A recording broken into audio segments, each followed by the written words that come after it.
Kowe iki wis sugih wis kuwasa, milike wong cilik isih kok colong. Kowe asu ning asu kowe. Kalbul kilab.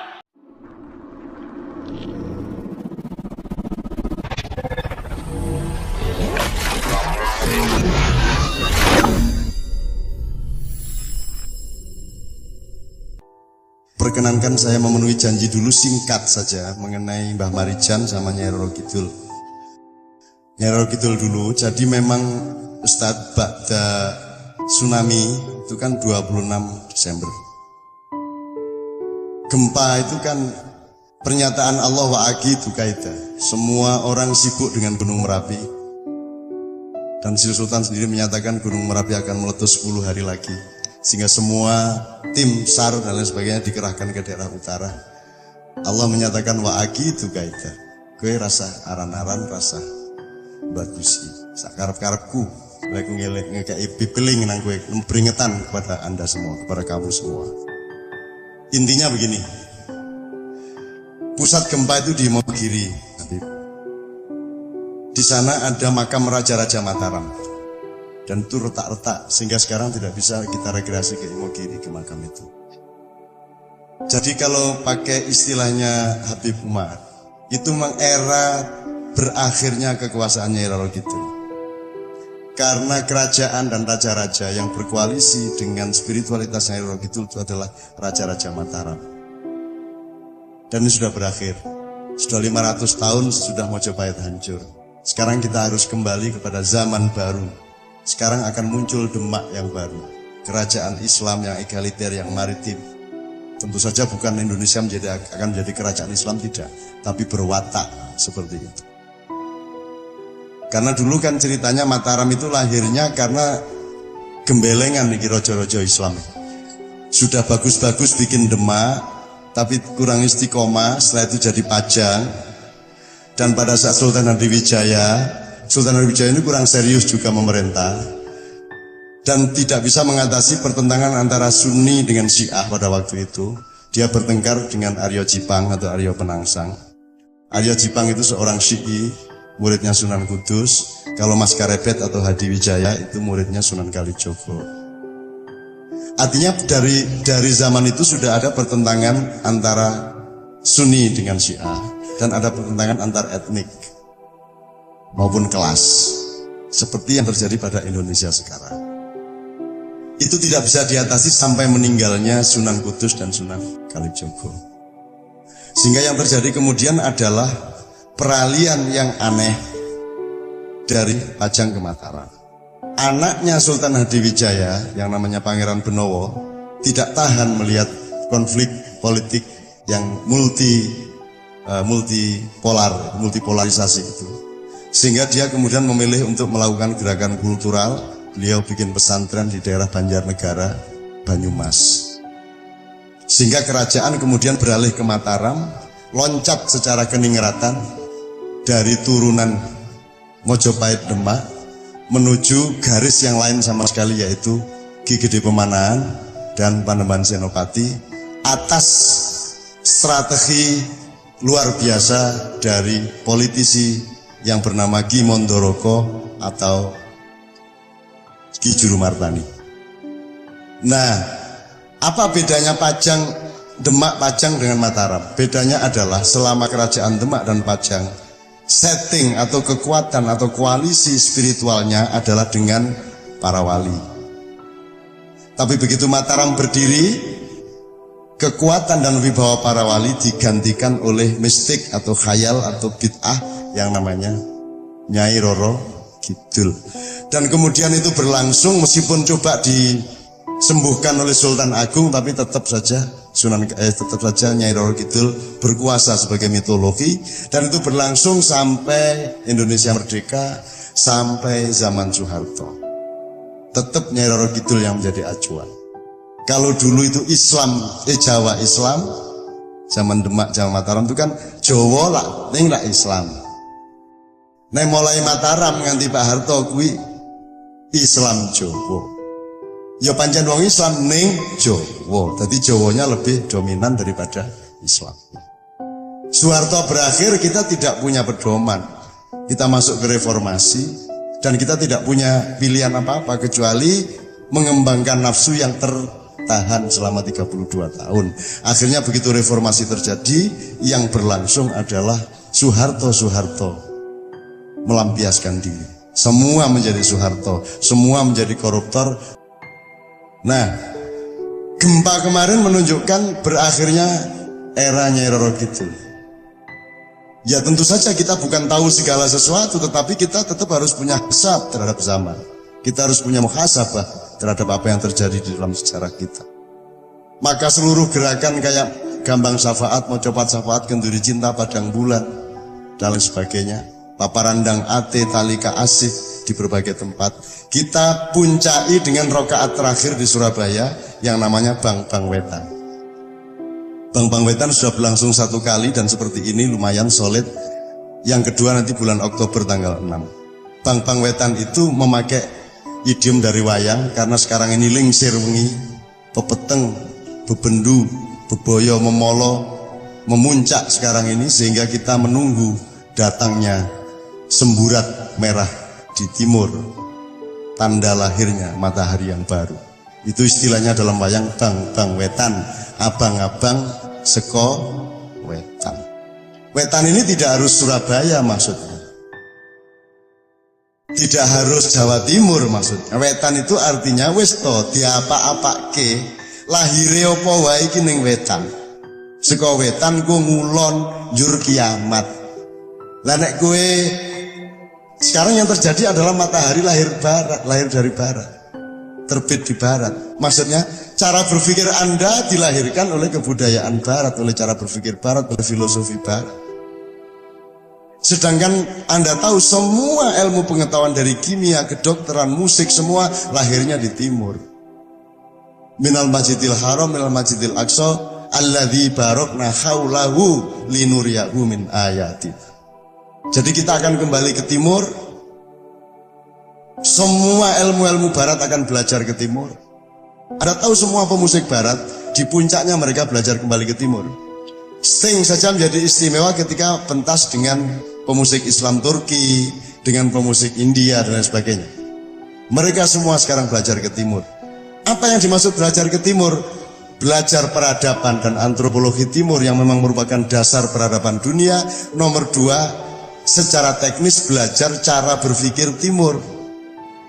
Lihat itu gempa di Jogja, 4 hari setelah gempa tanggal 27 terjadi gempa yang lebih besar, yaitu ketika Wakil Presiden menyatakan akan memberi 30 juta kepada setiap orang yang rusak rumahnya, dan itu tidak pernah tercapai sepeser pun sampai hari ini.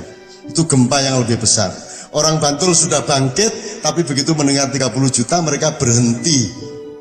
Tidur lagi, dah. Gara-gara diiming-imingi 30 juta, teman-teman sekalian. Nah, mari kita belajar sekarang ilmu timur. Kan kita sering, ya kita kan budaya timur, ngono-ngono kan. Tapi tidak pernah dipahami benar-benar. Nah, malam hari ini kita tegaskan kembali.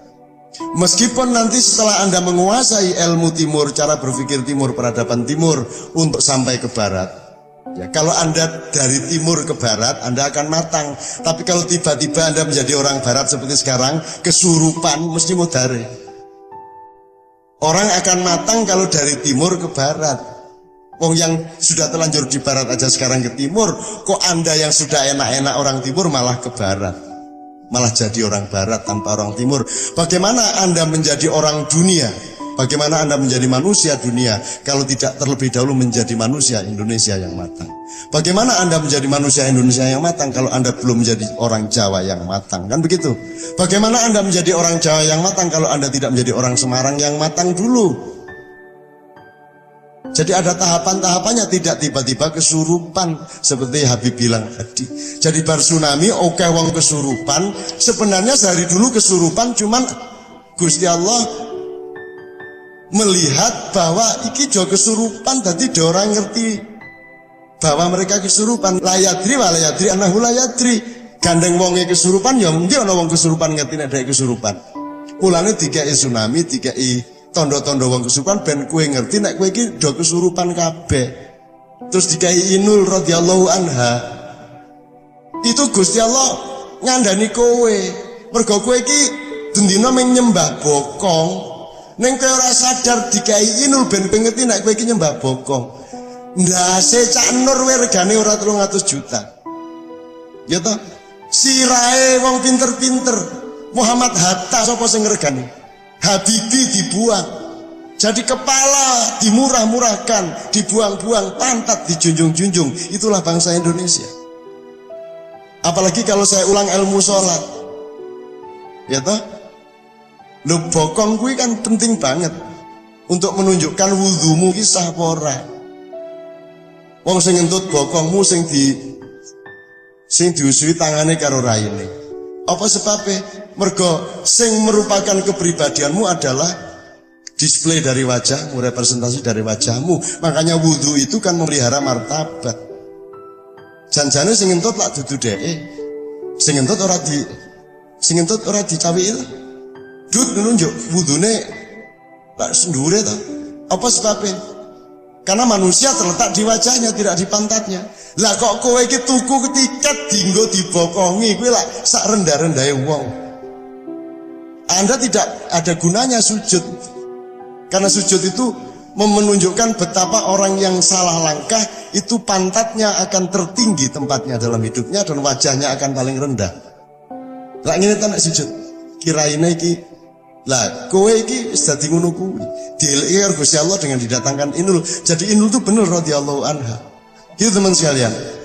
Ini sangat serius, ini sangat serius. Nah itu yang tentang Nyai Roro Kidul. Jadi sekarang minimum itu doa kita dan kita harus akhiri ini semua penyembahan pantat ini harus kita akhiri. Tapi kita kembali ke wajah kita. Siapakah wajah kita? Keindonesiaan kita. Kan kalau Anda mengingat Yai Budi misalnya. Oh Yai Budi sing dieling-eling apa nih? Sing dieling-eling ki wajahnya apa pantatnya? Wajahnya. Misalnya Yai Budi diwawancarai Suara Merdeka sing difoto apa nih? Apa no wawancara close up nu justru difoto bokonge ngono. Nah gitu. Nek gawe KTP yang difoto apanya?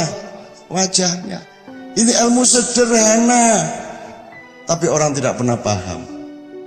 Nah mudah-mudahan dengan doa kita, dengan gerakan-gerakan yang kita puncai di Bambang Wetan Surabaya, itu akan muncul betul manusia Indonesia yang siap menjadi pemimpin esok pagi. Dengan nyanyi Indonesia Pusaka, ya. Nanti Indonesia, gitu ya. Nanti oke. Mbah Marijan 1 jam setelah BMG menyatakan Gunung Merapi status siaga, turun dari awas ya. Justru ketika dinyatakan siaga maka muncul asap. Wedhus gembel. Dan Mbah Marijan ketika itu tidur-tiduran di masjid. Terus digugah karo anake karo tangga-tanggane, "Mbah, niki wedhus gembele pun tekan mriku lho, niki monggo melayu mawon ngungsi." Mbah Marijan karo kaya Yai Budi nek usap-usap meneh ya sedekah ngono kae. Mbah Marijan yang ngene ayo ben kae sing duwe karep arep ngopo meneh kae lek ana sing duwe ya ben wae kene manut wae Mbah Marijan. Aning kan semua sudah pada takut sehingga Mbah Marijan dipaksa untuk bangun. Terus Mbah Marijan keluar dari masjid di depan rumahnya dan wedhus gembel asap panas dari Merapi itu sekitar sudah 200 meter dari situ. Terus Mbah Marijan wong kuwi kanca to kekancan karo Merapi lak wis friend to ket biyen deh. Iya dengan alam. Mbah Marijan itu ilmunya ilmu hayat bukan ilmu madrasah. Ilmu hayat. Ingat ya, ilmu kauripan, ilmu kehidupan. Wong sing duwe ilmu sekolahan kudu sinau nang wong sing duwe ilmu kauripan. Wong sing duwe ilmu kauripan ya kudu ngrungok-ngrungokke wong sing duwe ilmu sekolahan. Makanya Mbah Marijan sangat rasional ketika ditanya, "Mbah Marijan kok ndak ngungsi?"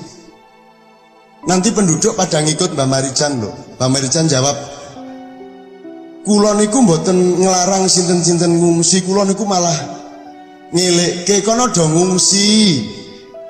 Rasah manut aku iki wong bodoh. Kowe manut wong pinter kae sing ngongkon kowe ngungsi, sapa ngerti sing pinter kae bener." Coba pahami lagi nanti di rumah. Aku wong bodoh, pemerintah kae pinter. Aku wong bodoh orang ngekon ngungsi, sing pinter ngongkon ngungsi. Terus Mbak Marijan ngendika, sapa ngerti sing pinter kuwi sing bener. Jadi orang bodoh bisa lebih bener daripada orang pinter, kan gitu. Jadi Mbak Marijan begitu. Kalau dia di Mbak Marijan sakti lho, sapa sing sakti? Aku ki wong bodoh, aku ora ngerti kabeh ki sak karepe sing duwe. Jadi ketika asap itu sudah 200 meter, wong gandeng Mbak Marijan iki wis apal karo dulur-dulure kuwi. Mbak Marijan yo, piye kabare? Assalamualaikum. Assalamualaikum. Assalamualaikum. Allahu Akbar. Allahu Akbar. Allahu Akbar ping 3. Njur asepe leren. Mulek-mulek dhewe kae njuk menggok rono. Njur nggone Mbah Marijan ora dikenani asap, kiwa tengene kena. Bar ngliwati nggone Marijan lagi ngumpul meneh asepe. Jadi ono kulawaan sing tidak kena asap itu di tempat Mbah Marijan. Ini kalau kita tidak hati-hati, kita akan menyangka Mbah Marijan orang yang sakti mandraguna. Dan kalau Anda tanya sama Mbah Marijan kok sakti tenan? Mbah Marijan guyu lah, sing sakti ki sapa? Aku ki yo ora mudeng kok leren iki ngopo aku ora mudeng. Kuwi lak sak kersa-kersane sak karep-karepe sing duwe. Sekarang saya mendapat SMS dari Sidoarjo meminta supaya Mbah Marijan datang ke Sidoarjo untuk membuntu lumpur. Demi Allah ini. Dan terus tak, loh, kok Mbah Marijan sih ya? Karena semua sudah mandek ini. Teknologi tidak mampu, dukun-dukun sudah ratusan kumpul di sana tidak mampu. Siapa tahu Mbah Marijan bisa. Aku terus tak kei nomor telepon, iki teleponan lewat kene kowe iso sambung Mbah Marijan. Kowe mesti mung diguyu karo Mbah Marijan. Mboten saged kula ngendhek napa-napa, mboten saged. Yang terjadi bukan Mbah Marijan mampu menghentikan asap. Yang terjadi adalah Mbah Marijan orang bersih hatinya, oleh Allah disayang, sehingga pada momentum itu tidak dikenai oleh asap dari Gunung Merapi. Nanti sore kalau dia mungguh, kalau dia riak, dia kabur, mungkin Allah tidak mengizinkan lagi perlindungan itu. Jadi sekali lagi, la haula wala quwata illa billah, tidak ada orang sakti. Makanya kita sayang-sayang Mbah Marijan ini jangan diyuwaswi sufi sudurinas, nanti dia ikut kesurupan. Kayak wong ampuh kayak istiqomah ora kesurupan. Wani ngendika nek sultan ki ya kaping 9 sing kaping 10 nika lak gubernur. Ngono ki nek jaman biyen wis dipateni kuwi. Wani ngomong ngono kuwi, dan itu orang istiqomah. Kawula abdi dalem keraton gajinya 10.000 sebulan. Berani ngomong seperti itu. Itu orang yang sangat mahal. Nah, jangan dihancurkan hidupnya dengan iklan-iklan. Tentu saja kasihan Mbah Marijan. Mbah Marijan orang ngerti nek kuwi akibate kaya ngono kuwi. Kudune wis pokoke ana gambar Mbah Marijan wis cukup rasa dhek rusuh rasa ngono kuwi. Ya memang tidak ada masalah, ndak dosa, ndak apa, cuman dari sudut martabat dan kewibawaan itu menjadi berkurang. Harusnya kita jaga dong. Ya sudah, kita kasih duit sebanyak-banyaknya, ndak apa-apa, tetapi kita jangan hancurkan citranya Mbah Marijan. Kuwi lho industri kuwi. Industri sembarang dihancurkan. Sholawat ning dadekke lagu. Padahal sholawat itu soal pernyataan cinta dan perilaku cinta kepada Rasulullah, bukan soal jenis lagu. Ya Thaibah itu, kalau orang kecil di Solo, di Martapura, nak wis ya Thaibah, lah nangis atine iki. Wah, ya tawalayana. Itu untuk orang kecil yang utangnya banyak, yang hidupnya susah. Itu ada katarsis, ada pelepasan kekesalan hati dengan selawatan seperti itu ada penyegaran kembali. Itu menjadi sakral, itu merupakan simbol cintanya kepada Allah dan kepada Rasulullah. Sak kalimate, sak lagune iki wis begitu nah iku dadi religius sekali. Dirusak kuwi karo TV, karo perusahaan. Bang Toy lasu to kuwi. Kene iki wis ora duwe apa-apa, mung garing duwe lagu selawat ya dirusak. Apa orang-orang modern ini kurang kreativitas untuk bikin lagu apa? Mbok bikin lagu sendiri gitu loh. Kowe iki wis sugih, wis kuwasa, milike wong cilik sik kok colong kuwi. Kowe asu ning asu kowe. Kalbul kilab. Serius. Itu kekayaan orang kecil, gitu aja masih dirusak coba. Ini serius. Anda ini ditindas habis. oleh industri. Siapapun sekarang yang orang industri bilang saya ngomong seperti itu. Kucilkan aku, buang aku, bencilah aku, la ubali. Bahasa Jawanya gak paten. Ilam takun alayya ghadabun fala ubali. Itulah pernyataan Rasulullah waktu perang Badar. Silahkan hancurkan saya, silahkan kalahkan saya, silahkan injak-injak saya, silahkan buang saya. Aku cuma minta satu, asalkan Allah tidak marah kepada saya, apapun saya akan lakukan. Ngono Mas.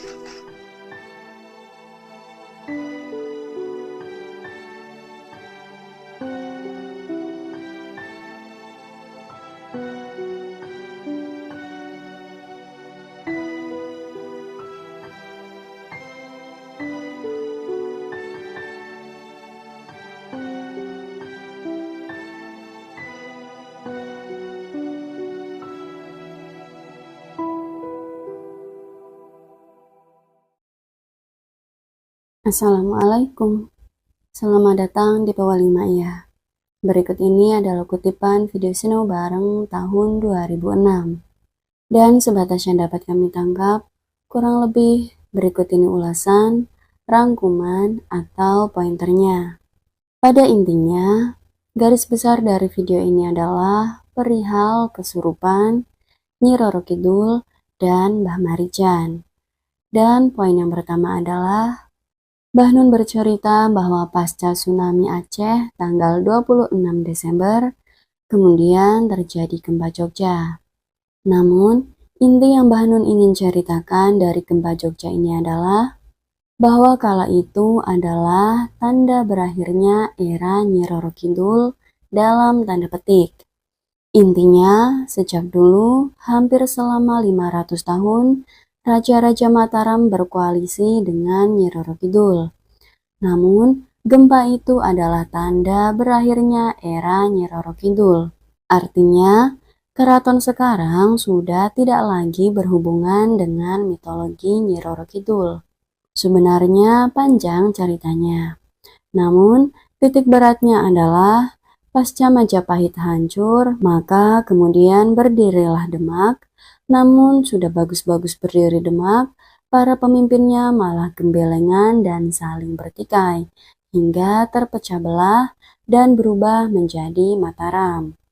Saat berubah dari Demak menjadi Mataram inilah terputusnya generasi keturunan asli Majapahit Demak. Karena yang keturunan aslinya raja memilih untuk keluar dari keraton sebab tidak tahan dengan konflik yang berkepanjangan. Dari sinilah berubah menjadi Mataram dan mitologi Nyi Roro Kidul lahir. Intinya, saat Majapahit runtuh, kemudian berdirilah Demak. Demak ini kiblat spiritualnya adalah para Wali Songo. Jadi saat menjadi Demak, pusat spiritualnya adalah Wali Songo. Dan saat terputusnya keturunan aslinya itulah, kemudian Demak berubah menjadi Mataram.